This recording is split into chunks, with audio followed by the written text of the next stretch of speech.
কৰুণাৰ সাগৰ কৰুণাৰ সাগৰ হৰি নাম লবলৈ নেলাগে ভাগৰ হৰি নাম লবলৈ নেলাগে ভাগৰ গোবিন্দে গোবিন্দে কৰুণাৰ সাগৰ ভকত বৎসল কৰুণাৰ সাগৰ কৰুণাৰ সাগৰ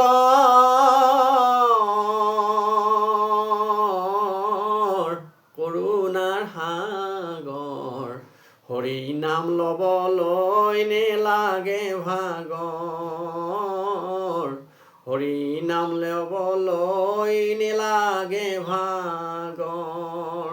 কৃষ্ণ, আমি আকৌ পৰৱৰ্তী অংশৰ কাৰণে আমি আগবাঢ়িছোঁ। আমি সমস্ত ভকত বৈষ্ণৱৰ চৰণত প্ৰাৰ্থনা ধৰিছোঁ।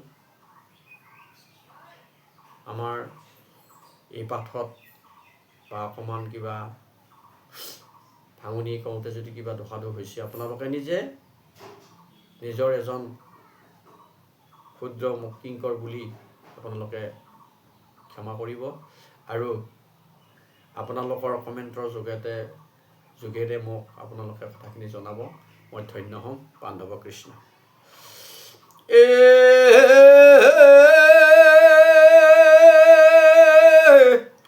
কৃষ্ণৰ চৰিত যত সুমৰু মনত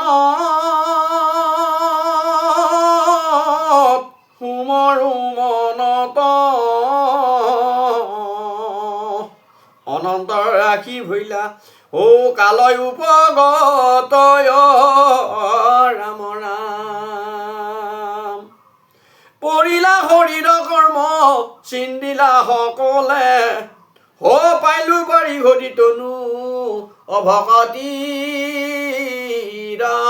বলে সেই সময়ত আখি মিলিলা প্ৰলয় প্ৰৱেশিলো মই গৈয়া ব্ৰহ্মাৰ হৃদয় তাহানে মানস পুত্ৰ হুয়া ভৈলো জাত দেখা ভগতিৰ কেন অমহিমা সাক্ষাৎ। গতিকে কি কৰিলে, সেই বাক্যখিনি প্ৰভু ভগৱন্তই কোৱাৰ পাছত নাৰদে অহৰ্নিশে ভগৱন্ত কৃষ্ণৰ শ্ৰৱণ কীৰ্তন কৰিব ধৰিলে, গুণৰাজি মহিমাৰাজি নাম, আৰু সৰ্বশেষত তেখেতৰ মৃত্যু হ'ল। আৰু মৃত্যুৰ পাছত তেখেতে ব্ৰহ্মাৰ মানস পুত্ৰ ৰূপে জন্ম ল'লে। আৰাম ভকতিৰ প্ৰভাৱ কহন্তে অদ্ভুত ভৈলো অৱতাৰ ময় হুয়া দাসী সুত ৰাম মহাহৰি প্ৰসাদে তৰিলো ঘোৰ মায়া হেন জানি ব্যাস জগ তকে কৰা দায়া ৰাম ৰাম। আচলতে এই কাহিনীখিনি ব্যাসক সন্তুষ্টি দিবৰ কাৰণে, জনকল্যাণৰ হিতৰ কাৰণে এই নাৰদে তেখেতৰ উপৰি জন্মৰ যিটো কাহিনী সেইখিনি অৱগত কৰিলে। এতিয়া কথা হ'ল, নাৰদে ব্যাসক কৈছে যে চোৱা, মই দাসীপুত্ৰ আছিলোঁ আৰু সেই 4জন সন্যাসীৰ অকণমান 4 মাহ, মাত্ৰ 4 মাহ এই মই সন্যাসীসকলৰ লগত সংগ পাইছিলোঁ, আৰু তাৰ পৰাই মোৰ আজি এই পাৰিষদী তনু, মোৰ তিলোক স্বৰ্গ মৰ্ত্য পতাল অবাধ গতি। গতিকে কৈছে যে অকণমান যদি ভাগ্য ঘটে, পূৰ্বৰ যদি অকণমান পুণ্য থাকে, তেনেহ'লে অকণমান সাধুসংগ পালে কি হয়, আত্মা সন্তুষ্টি হয়, মনৰ মলিনতাবিলাক দূৰ হয়।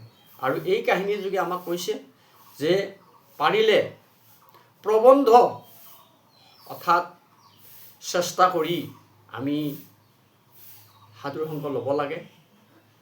আমাৰ সাংসাৰিক জীৱনত বিভিন্ন অভাৱ অভিযোগ সুখ দুখ এইবিলাক থাকিবই।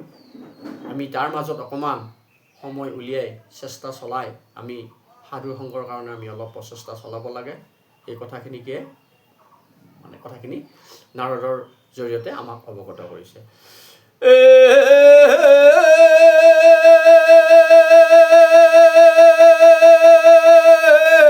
মহাহৰি প্ৰসাদে ধৰিলো মায়া, হেন জানি ব্যাস জগ তকে কৰা দায়া।